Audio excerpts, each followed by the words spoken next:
Olá, o meu nome é João Pedro Martins. Este é mais um podcast do programa Juntar Palavras e Música. O Brasil de Bolsonaro é o tema desta semana que iremos abordar daqui a alguns minutos com o jornalista e escritor brasileiro Igor Lopes, autor de vários livros, sendo o mais recente Açores em Cores, publicado, aliás, muito recentemente. Também convidado deste podcast um senhor da música, nasceu em Angola, na província do Bié, chegou ainda menino a Portugal com o sonho de ser jogador de futebol, tendo sido, aliás, companheiro de equipa, entre outros, de Paulo Futre nos escalões de formação do Sporting, mas a vida dá muitas voltas e problemas físicos impediram-no de prosseguir em Alvalade. Ainda assim, representou, numa longa carreira, que só terminou no final do século passado, 11 clubes, sendo a maioria deles na região que o acolhe há muitos anos, o Algarve, onde merece respeito de Sotavento a Barlavento e por onde tem espalhado charme, animação e muito swing desde que se dedicou de corpo e alma à música. É exatamente por aqui que vai começar este podcast, Música para Já, com Chico Barata. Aproveite e subscreva este canal e dê um like aí em baixo. É extremamente importante para continuarmos a crescer. Mama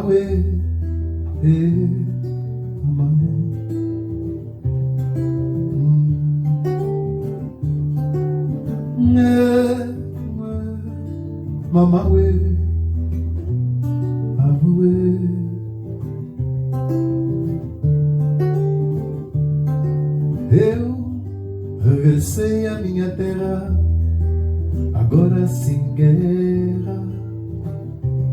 Que emoção! Onde está minha mãe? Cadê papá? Quero abraçar meu irmão. Onde está minha mãe? Cadê papá?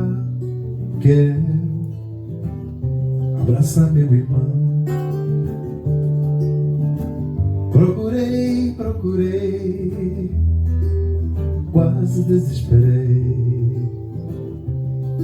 Gala de guati seco. Procurei, quase desesperei. Oh meu Deus, preciso de ti. Navandia, a sucuyangue.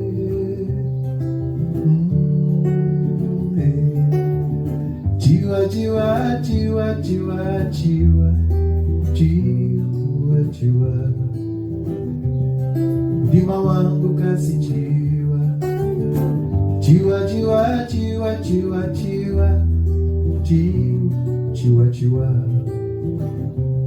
é batalhanga kasi chiwa.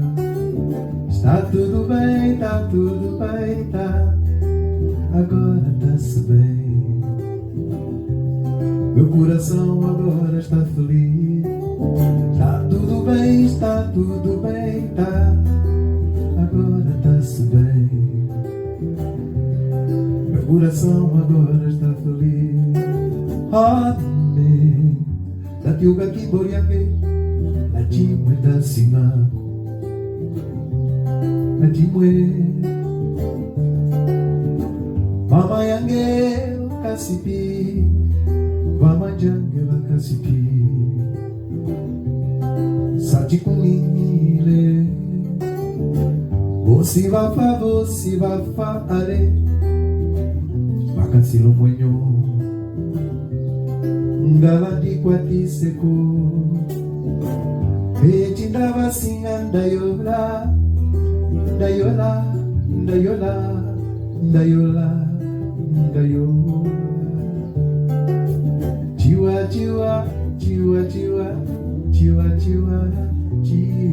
Chiwa. Ultima wangu kasi chiwa. Está tudo bem, tá. Agora tá-se bem. Meu coração agora está feliz. Chiwa. tiwa o Timauango Sitiwa. Está tudo bem, está tudo bem, está. Agora está-se bem. Meu coração agora está feliz.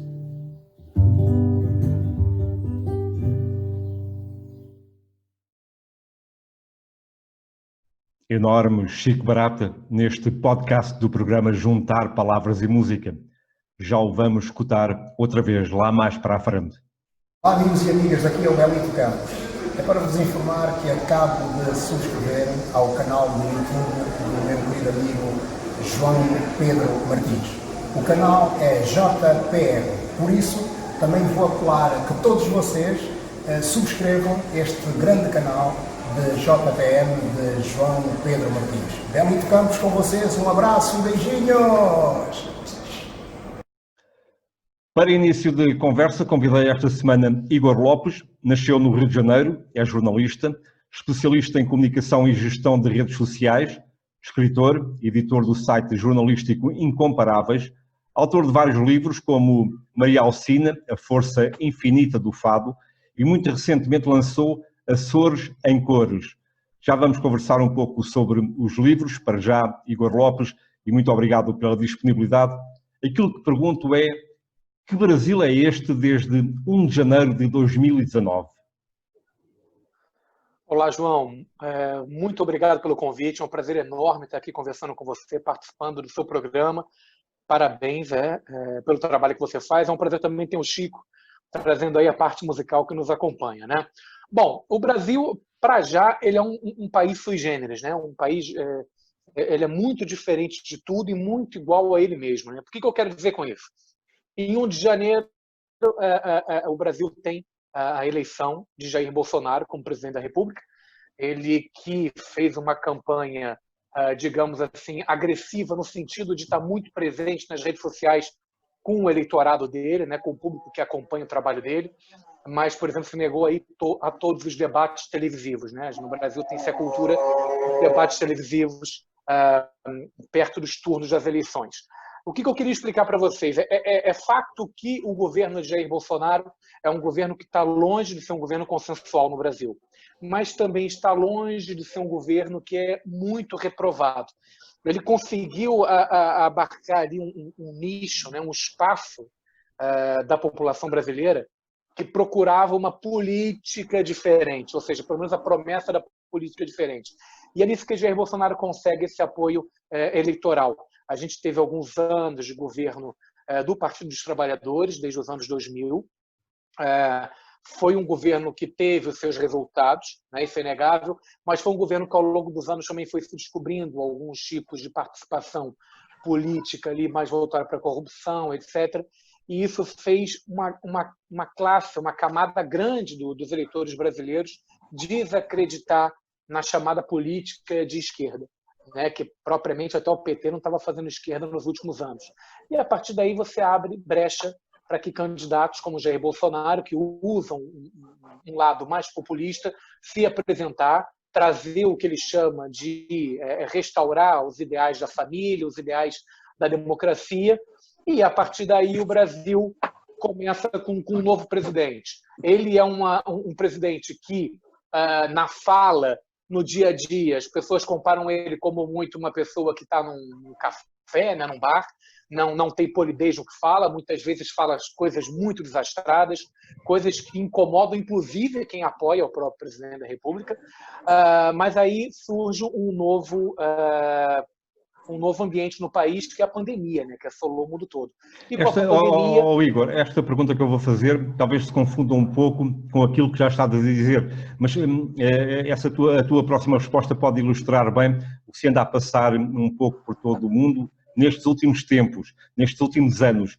Por exemplo, no caso do Brasil, como é que o PSL, um partido conservador e liberal com pouca ou nenhuma relevância política há apenas 20 anos, conseguiu crescer tão rapidamente e eleger um presidente com mais de 57 milhões de votantes?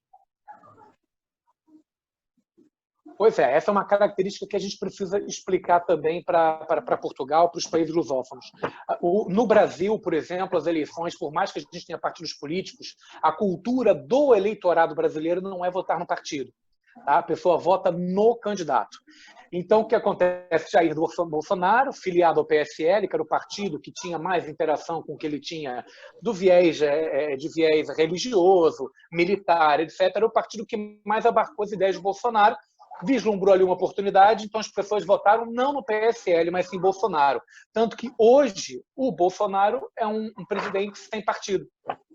Ele é desfiliado do PSL. Bolsonaro, entretanto, já abandonou o PSL e já anunciou, Exato. aliás, a criação da Aliança pelo Brasil, uma Exatamente. organização política de extrema-direita que pretende transformar-se em partido político.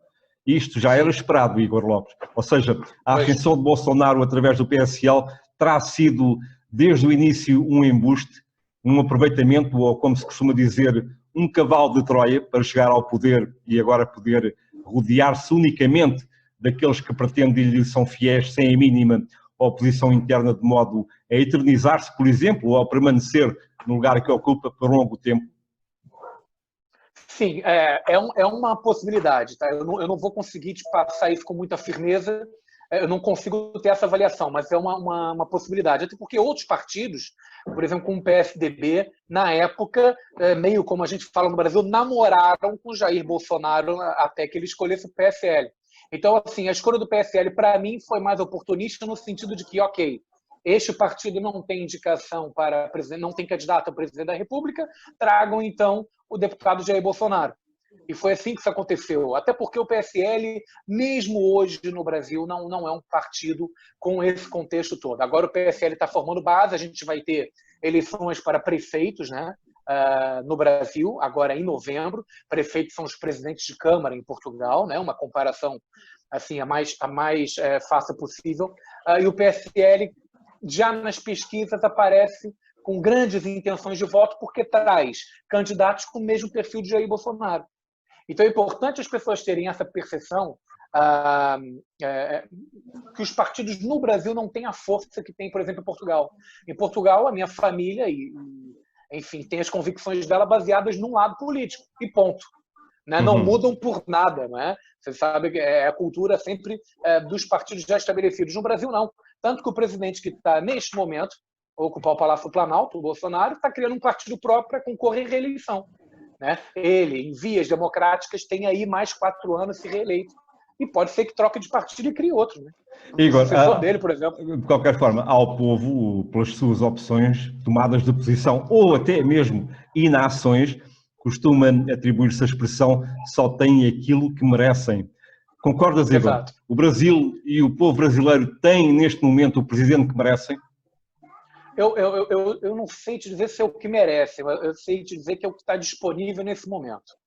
Né? Nós vamos ter aí, quando tiver eleições presidenciais, vai ser muito engraçado ver, eu estou acostumado, como profissional, como cidadão, acompanhar isso, as mesmas figuras vão se aproximar dos partidos para as candidaturas, da mesma forma, assim como o Bolsonaro vai tentar a reeleição, a gente vai ter o Partido dos Trabalhadores com personagens antigos, o PSDB com personagens antigos, e quem sofre no meio disso tudo é o povo brasileiro, que vê esperança em qualquer afirmação. Né? Se hoje aparecer um candidato no Brasil vestido de papa, né, se dizendo republicano e dizendo que vai mudar o país, etc., ele é eleito. Infelizmente, é uma constatação que a gente tem que fazer sobre o Brasil. Agora, é preciso lembrar que o Brasil é uma criança muito pequenina em termos democráticos. Né? A gente tem o primeiro presidente eleito por voto direto, oriundo do famoso movimento Direta Já, em 1990. E mal ele é eleito, ele sofre impeachment por esquemas de corrupção. Né? Então o Brasil ele tem está tendo alguns percalços políticos que assim, o sistema político no Brasil já é formado, e eu digo isso com muita tranquilidade, para que a corrupção seja estabelecida.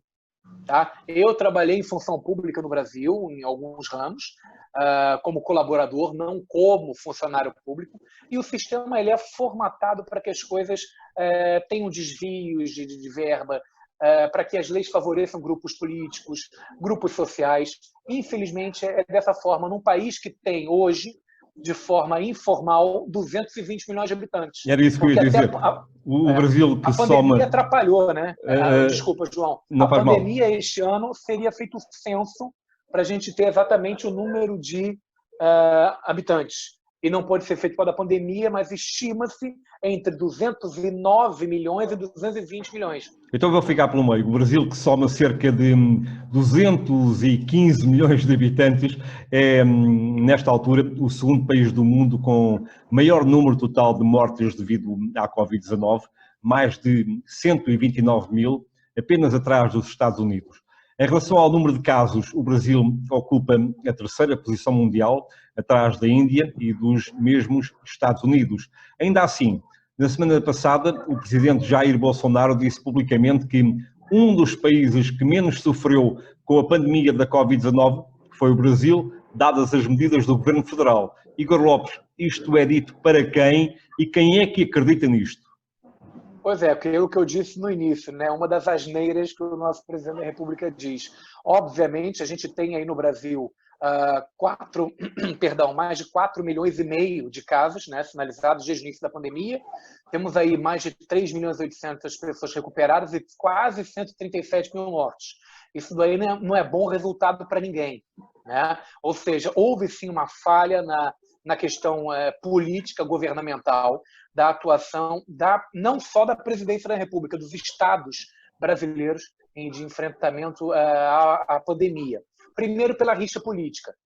Logo no início da pandemia, o presidente da República, Jair Bolsonaro, ele, vamos dizer, desmereceu, a intervenção do vírus, né, em território nacional, disse que o vírus, afinal, não era aquilo tudo, fez um discurso dizendo que era atleta, que não teria qualquer problema se pegasse a Covid-19. O célebre resfriadinho, né? Resfriadinho. Esse resfriadinho, na época, não foi contextualizado, mas foi uma guerra dele com a Rede Globo, né? Porque a Rede Globo tem um comentador de saúde que falava em resfriadinho, e aí o presidente da República usou o horário nobre para falar em resfriadinho contra a maior empresa de comunicação do país, né? Então isso ganhou um alvoroço enorme e ficou marcado por isso. E depois ele tinha aliados importantes, como o governador do Rio de Janeiro, o governador do estado de São Paulo, que agora estão respondendo a processos judiciais, mais do Rio de Janeiro, que vai sofrer impeachment. E houve essa ruptura política entre Rio, São Paulo e o governo federal. Isso prejudicou muito o encaminhamento e as decisões em prol da luta contra a pandemia de Covid-19. O governo federal errou, devia ter feito de outra forma esse controle, esse combate. Até hoje não existem políticas que eu possa dizer para você, olha, essas são acertadas, né, eu, Igor. Agora, a gente tem que ver o seguinte, o Rio de Janeiro não conseguiu colocar nenhum hospital de campanha dos 7 programados para funcionar. E uma coisa é certa, e também veio a público muito recentemente, é que no meio de tudo isto e de muitos erros cometidos, a popularidade de Jair Bolsonaro começou a recuperar. De acordo com uma sondagem do Instituto Ideia para a revista Exame, por exemplo, 40% dos brasileiros aprovam a atuação de Bolsonaro no comando do país, ou seja, este é o maior índice desde que ele tomou posse em janeiro de 2019. E o curioso é isto, numa reviravolta constatada pela própria sondagem, entre os mais pobres e menos escolarizados, antigamente eleitores quase cativos do ex-presidente Lula da Silva, a aprovação a Jair Bolsonaro é agora de 61%, enquanto entre os mais ricos e escolarizados, votos que decidiram as eleições presidenciais de 2018 é de 36%. De acordo com os analistas, a base desta reviravolta está não só o bem-sucedido argumento de que o desastre do combate ao coronavírus não foi culpa dele, uma vez que foi o Supremo Tribunal que decidiu que os governos regionais e municipais tinham autonomia nas decisões, mas principalmente a criação de um apoio de emergência de cerca de 100 euros mensais a mais de 50 milhões de pessoas, fazendo disparar o apoio até no Nordeste, antes reduto da esquerda. Igor Lopes, perante estes dados e do que toda a gente conhece ou vai conhecendo através da difusão da informação e de todos os meios de comunicação ao dispor, as pessoas iludidas ou não, são elas, em plenos direitos democráticos, a tomar livremente a opção que entendam. Claro, exatamente. É aquilo que a gente estava falando. O Jair Bolsonaro ocupou lacunas. Por exemplo, no Nordeste, a questão do auxílio emergencial, né, que é cerca de R$ 600 reais. Isso já não dá mais 100 euros, já é menos um pouquinho, porque o real em relação ao euro disparou bastante. Mas, por exemplo, o Bolsa Família, que já existia no governo Fernando Henrique Cardoso e foi apadrinhado pelo governo do Partido dos Trabalhadores, não chega a 57 euros. Então, para o público do Nordeste, 100 euros em tempo de pandemia, numa verba não esperada, é muito bom. E óbvio que isso se reverte em apoio, né? E é aquilo, eu fiz muitas reportagens durante a pandemia, fiz muitas reportagens ainda hoje, e é muito difícil encontrar pessoas que digam, que falam, obviamente criticam posturas do presidente da República, mas dizem, olha, pelo menos esse não está roubando. Entende aquela ideia? Afinal de contas, a democracia é isso mesmo, não é? Também é o direito a escolher mal. Sim, exatamente, faz parte. A gente vê isso nos Estados Unidos também, começa agora a ronda deles, a corrida deles, né? O Brasil vive hoje esse dilema. Agora também, eu gosto muito de realçar alguns pontos que a gente, como jornalista, né, João, a gente tem essa coisa boa de falar o lá e o cá, né? O contexto social da América do Sul é muito diferente do contexto social europeu.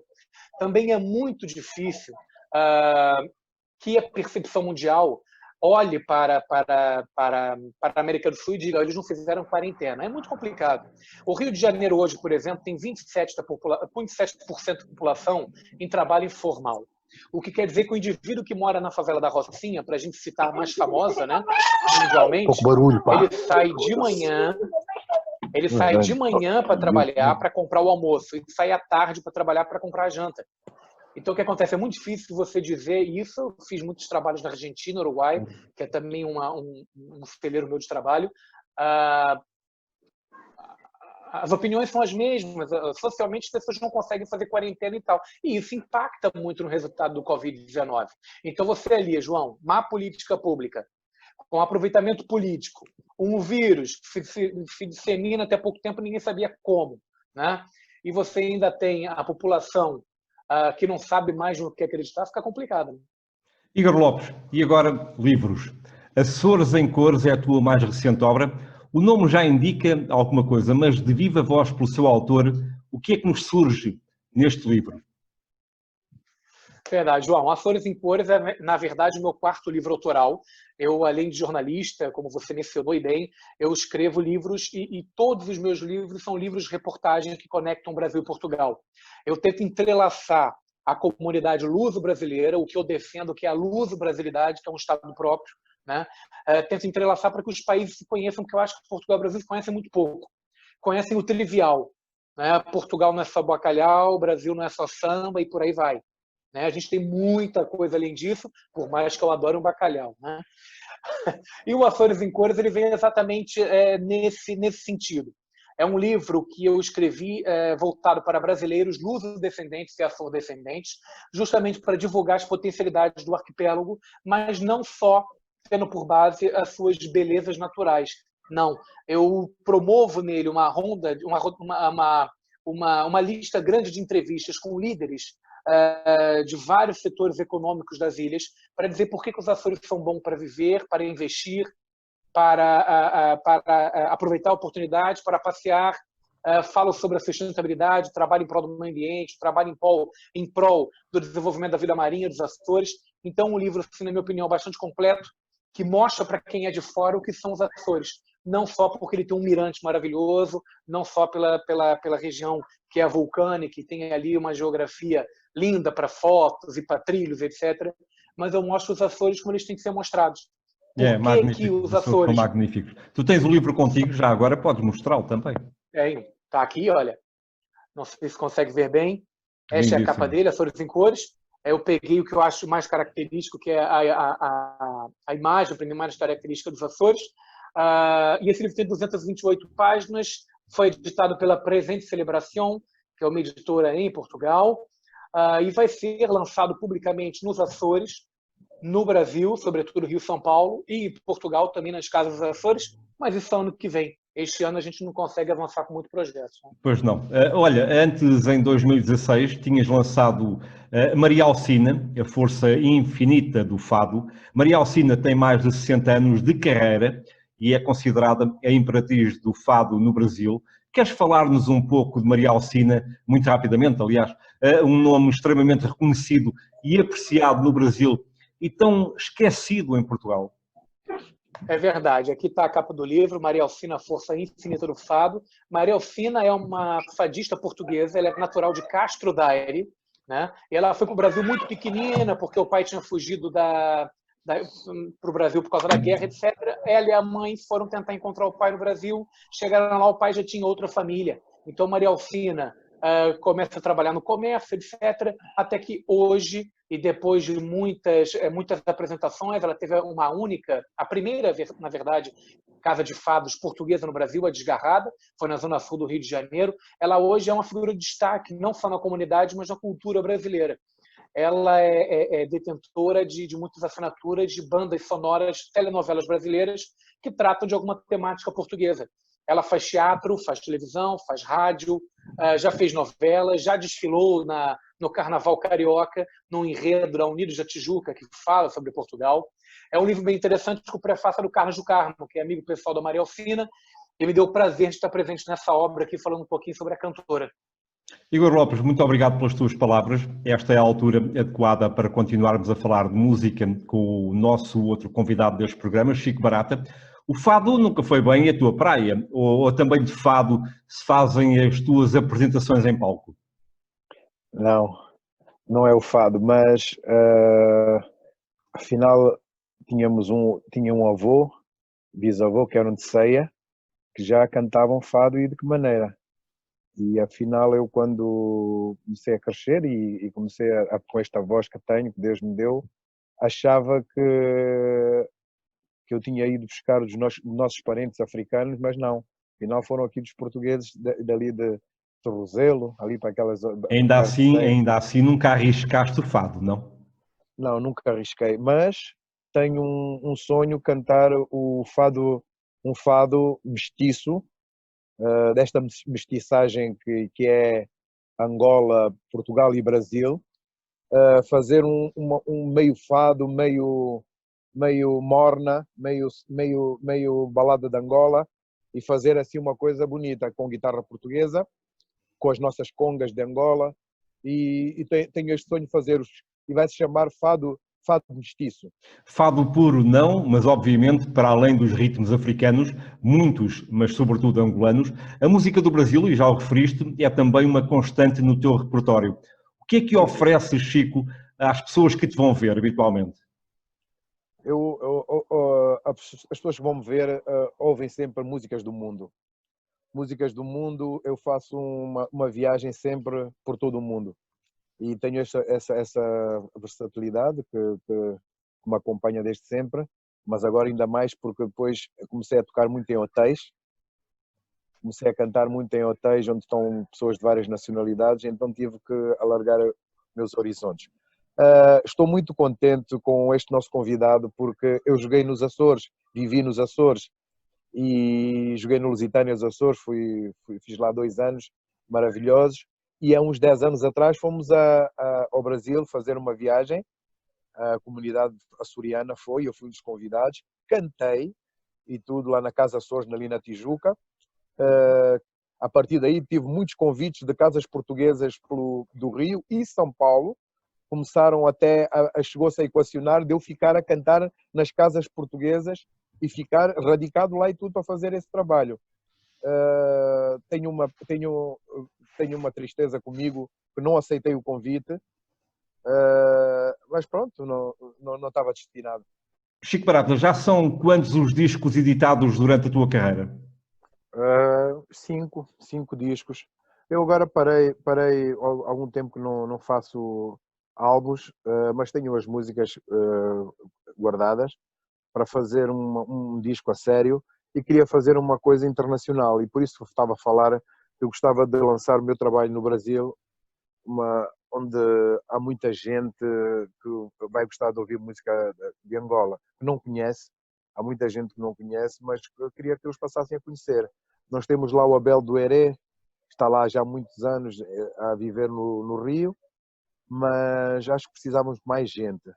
E eu quero ser um candidato a pôr a minha música no Brasil, porque quando lá estive tive uma grande aceitação. Chico, tu vives numa zona de Portugal que praticamente deve tudo ao turismo, e num ano como este, assolado pela pandemia, com tantas restrições e limitações, sobretudo ao nível dos turistas, que rescaldo ou que balanço pessoal é que já podes fazer? Está a ser um tremendo fracasso para todos os músicos. Os músicos estão todos com muitas dificuldades. Tenho colegas que não estão a tocar. Eu, graças a Deus, tenho sempre trabalho, mas não fico muito contente de ver os meus colegas atrapalhados sem poder ganhar. E se isto não passa depressa, temos pelo Algarve na generalidade, ou consideras que a região tem mais argumentos para dar a volta à situação catastrófica que se verifica este ano? Não. O Algarve vai ter muitas dificuldades nos próximos meses, porque vivemos do turismo, e o turismo este ano não foi aquela coisa, e estamos todos apreensivos com o futuro. E o teu amanhã, Chico Barata, como vai ser? Meu amanhã, estou a equacionar a hipótese do plano B, que é porque eu fui um homem do desporto, embora esteja a fazer já, vocês no Brasil chamam olheiro, eu faço scouting no Sporting daqui da academia, continuo a ver os novos talentos, mas quero começar a repartir mais quero também fazer mais futebol, meio por meio, com o futebol e com a música, mas o futebol também está com problemas em termos de formação, nem se sabe se vai haver campeonatos ou não. Este é um ano atípico para toda a gente. Chico Barata, foi uma vez mais um prazer conversar contigo. Vamos ouvir-te outra vez antes de finalizar este podcast. Oi, gente, aqui é Marcelo Miranda falando. Queria dar uma dica para vocês subscreverem o canal JPM do YouTube. Juntar palavras e músicas, uma beleza. Vão lá, um abraço.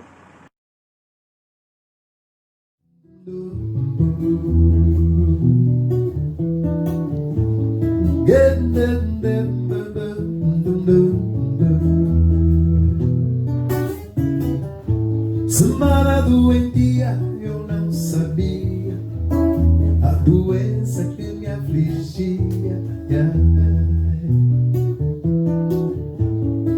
Andei mal na minha vida por causa de uma boa, bonita vez. Combinei com ela ali no canto de espero, e essa boa não veio. Ai, de desespero. Ofereci um anel que a avó Ana Caiango me deu como recordação, mas ela disse que não. Esperei por ela ali no recreio, mas ela me deu barra, não veio.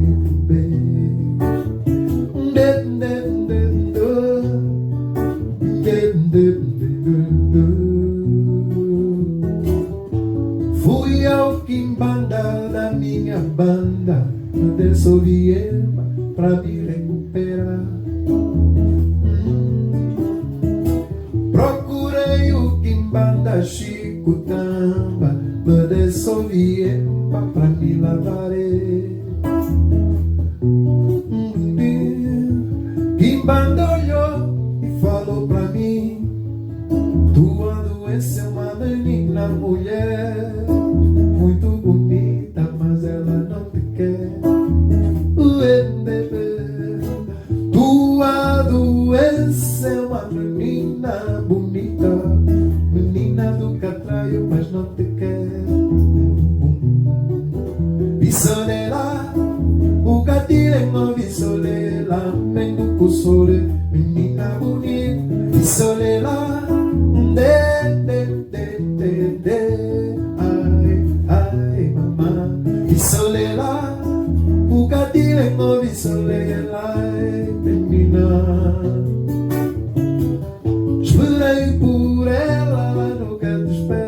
ai, esperei que desespero para não ver.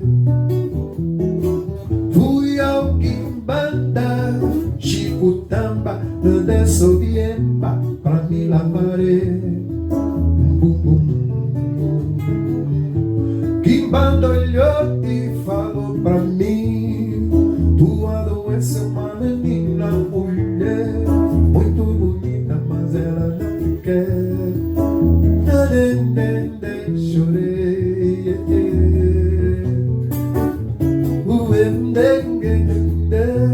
amor da minha vida, coisa linda, não vi igual. E soledad, o gatinho e soledad, amém do sole, menina bonita. E soledad, oh, mama. E soledad, o gatinho e soledad, amém do sole, menina bonita. E soledad, mama, e soledad.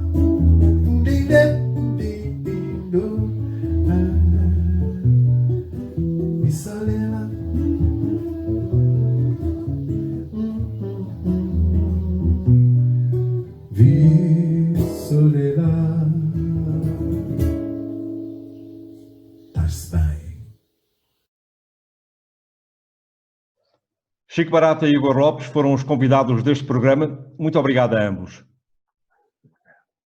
Obrigado, João. Foi um prazer enorme estar junto com você e o Chico nessa edição. E assim chegamos ao final de mais um Juntar Palavras e Música. Não se esqueça de subscrever este canal e dar um like. Se quiserem enviar informações, sugestões, opiniões, podem utilizar o e-mail que está aí em rodapé. É tudo. Até breve. Muito obrigado por assistirem.